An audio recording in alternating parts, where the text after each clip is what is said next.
ይህን በኩራት መናገር እችላለሁ። በኩራት ኤአይ ያዘጋጀው G+4 G+5 ህንፃ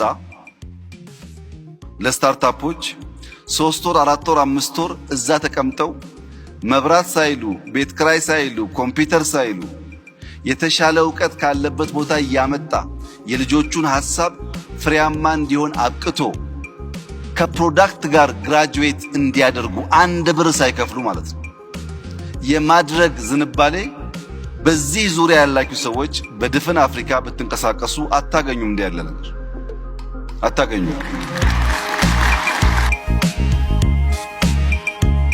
ድሮ ለኮዲንግ ኮሌጅ ገብተን የኮዲንግ ኮርስ ለሴሚስተር ወስደን አሳይመንት ተሰጥቶን ኤቢ ወስደን ፋይናሊ ሶፍትዌር ኢንጂነር እንባላለን። አሁንስ አንተ በቀን 2 ፈንክሽን የምትጽፍ ከሆነ ኤአይ በቀን 20 30 ሲስተም ይጽፍልሃል። ኮደር አያስፈልግም። እያንዳንዱ ሚኒስትሪ እያንዳንዱ ተቋም ማየት ያለበት ሲስተም አለኝ ወይ የለኝም አይደለም። ሲስተሜ በኤአይ ሰፖርት የተደረገ ነው ወይ ዳይናሚክ ነው ወይ ብሎ ካላየ በቀር የዲጂታል ፐብሊክ ኢንፍራስትራክቸሮቻችን እያሉ እንደሌሉ ይሆናል። እመኑኝ ኢትዮጵያ አፍሪካ ውስጥ የቴክኖሎጂ ጌትዌይ እና ለቴክኖሎጂ ምቹ የምትባል ሀገር መሆን ትችላለች። ዲጂታል 2030 ተአምራዊ ነገር ይዞ እንደሚመጣ ጥርጥር የለኝም። በ2036 በአፍሪካ ትልቁ ኢኮኖሚ የሚሆነው የኢትዮጵያ ኢኮኖሚ ነው።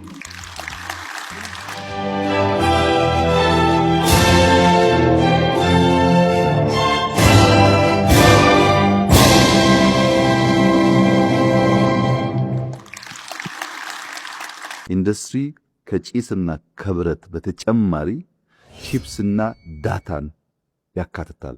ቺፕስና ዳታን ያካተተ ኢንዱስትሪ የተሟላ ኢንዱስትሪ አይደለም የሚል አንድ ሐሳብ ያለው። ለምሳሌ በ4.0 ኢንዱስትሪ ውስጥ ከሚጠቀሰው አንዱ አንጓ ነገር ኤአይ ነው። አርቲፊሻል ኢንተለጀንስ። አርቲፊሻል ኢንተለጀንስ በጣም በርካታ ነገሮች እየነካካ የመጣ ጉዳይ ነው። ከዚህ ቀደም በርቀት እንደምናስበው አይደለም። አሁን ወደ ጓዳችን እየገባ ነው። የኛም ሁኔታ እንኳን ብትተው አሁን በመካከለኛው ምስራቅ ያለውን ጦርነት ብትወስድ ኦፕን ክላው የፈጠረው አቅም በዚህ ውጊያ ውስጥ ያለው ሚና በቀላል ሊታይ አይደለም። በኦፕን ክላው ሲስተም ዓለምን የምታይባቸው ቱሎች አሉ።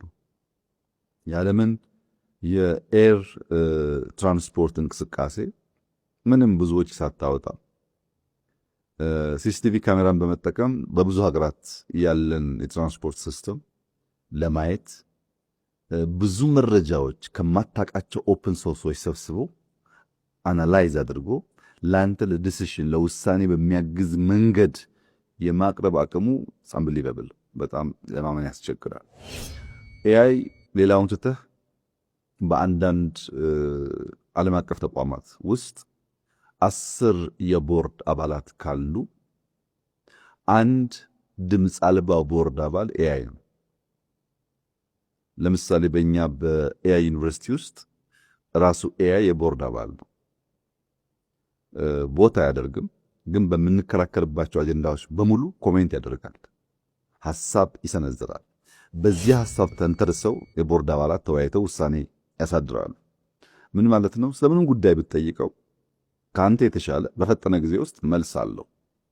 ያ መልስ ሙሉ በሙሉ የሚወሰድ ካልሆነ በሰው ልጅ ጭንቅላት የምትከራከርበት ሊሆን ይችላል። እና ኤአይ በ4.0 ኢንዱስትሪ ውስጥ እያመጣ ያለው ቅድሚያ ያነሳሁትን የምርታማነት እና ለኤክስፖርት ተመራጭነት፣ ለፍጥነት ገበያን ለማስተሳሰር እየተጫወተ ያለው ሚና በጣም ከፍተኛ ነው።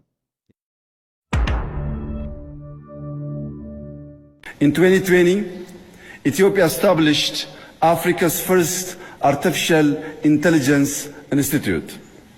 Building on this foundation, we are preparing to launch an AI university anchored in the Ethiopian philosophy of Maddamar, synergy through purposeful collaboration.